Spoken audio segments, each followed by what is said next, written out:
Alright, so I figured I'd do a video over my suction side vacuum cleaner that I'm using. It is the Zodiac MX-8 suction side. This is kind of everything that it comes with. It'll come with, of course, the vacuum cleaner itself. It also comes with this PVC portion that goes down into the skimmer hole after you take the basket out.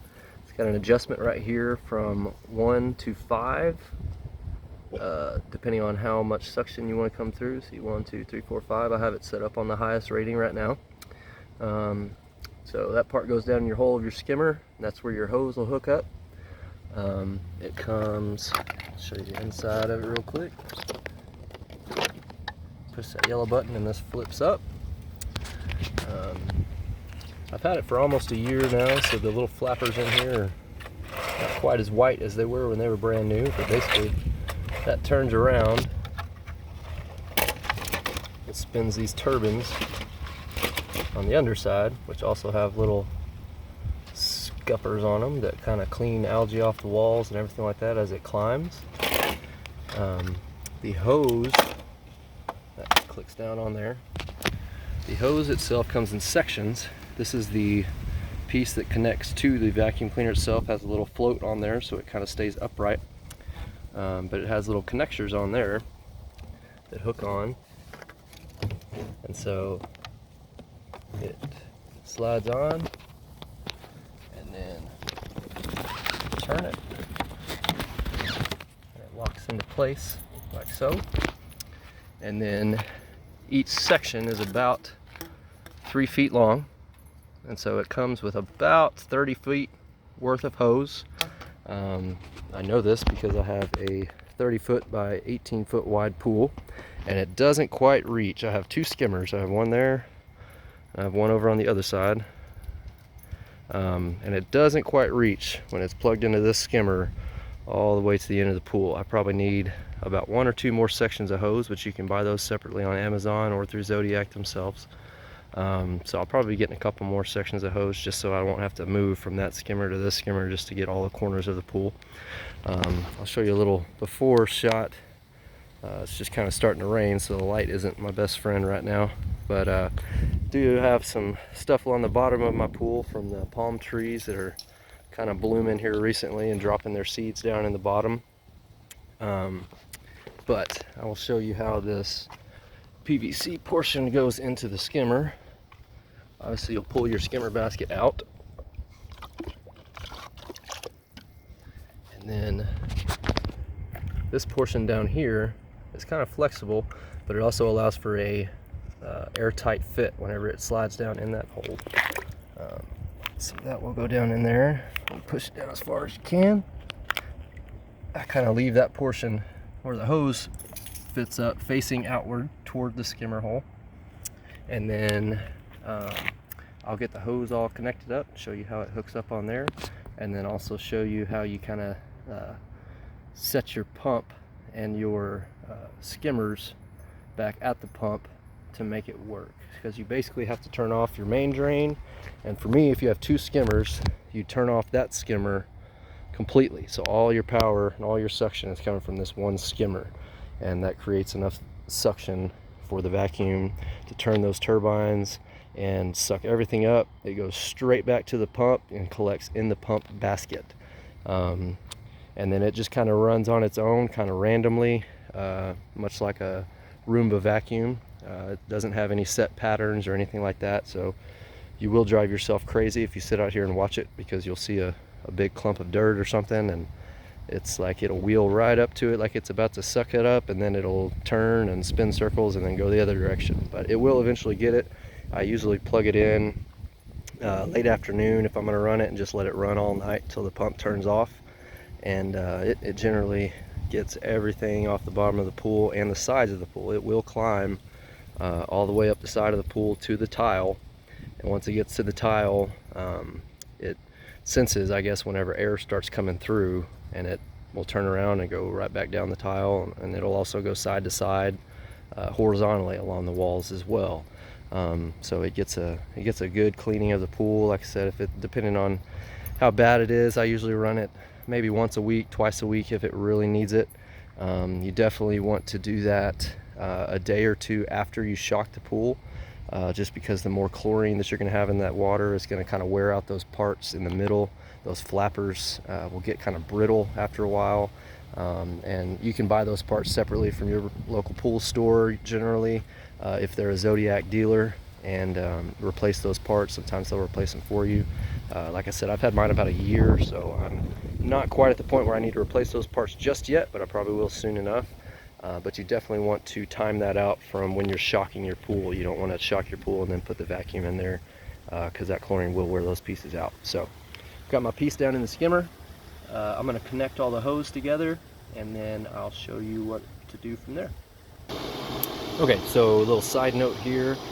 Just before you get started, you want to make sure that you get good suction coming through, because like I said, you're going to be turning off. My main drain here is in the middle, and then the far side skimmer is on this side, so I'll be turning both of those off and leaving this one on, and that way all the suction power will go to the one skimmer that I need it to, and you'll still have to kind of dial that one down, or else what I've run into is my pump will lose prime lots of times, because all that suction will go through, and you can kind of tell, obviously all the water will go out of your skimmer basket, and also your pressure will drop almost to zero.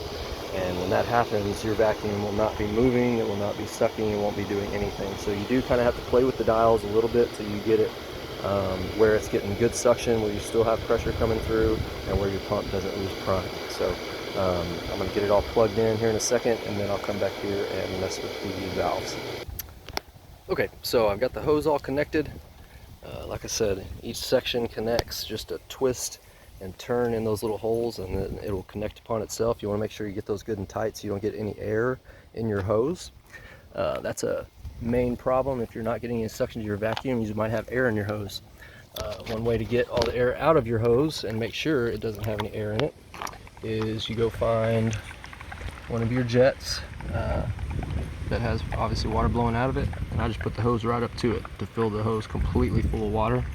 And then you can look down to the vacuum cleaner and you'll see it'll float all the way up to the top, because the water shoots all the way through the hose and actually blows out the bottom of the vacuum to make it come up on top of the water. So I'll let it sink back down to the bottom. I'll do it again. So put the hose on here, and then watch that thing will come floating up to the top. Alright, so we know the hose is full of water now. So you want to keep this underwater. Kind of doing this with one hand, so keep the hose underwater. You're gonna run it through your skimmer hole, so it comes in here. Then you're gonna hook it up to that PVC pipe that's sticking out down there, and you can feel it kind of suction on as soon as you get it attached. And so that's what it'll look like.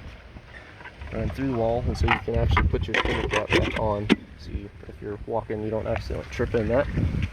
So right now obviously that skimmer's running, but you'll see the vacuum's not moving, and that's because I still have my main drain valve on, and I also have the other skimmer on.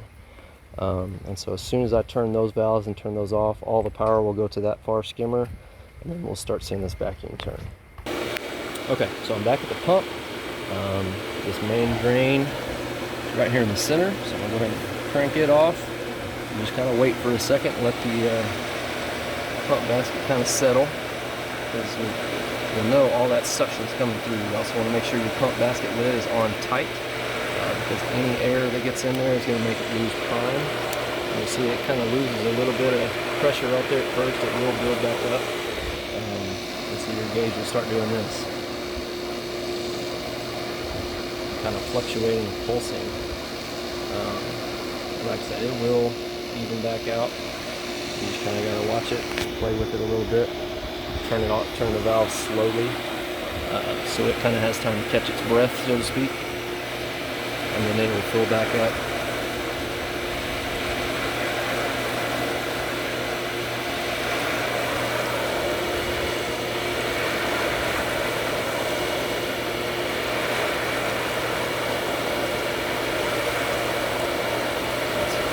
Back full. Pressure's back at about 10, almost 12. So that's just after turning just the main drain off, a little bit of movement. And now I'm going to turn my yard side, is what I call it, skimmer on the side of the yard. I'm going to turn this one just barely off. This one is the one I turned completely off. So I'm going to crank that off. So once again, you kind of hear the pump kind of working, because all of a sudden now all that suction is going to this one right here. So now all the suction is coming out of this hole right here. These both are turned off now. See, I'm still holding steady, just under 10 psi. Yeah, see up there, my vacuum is now moving.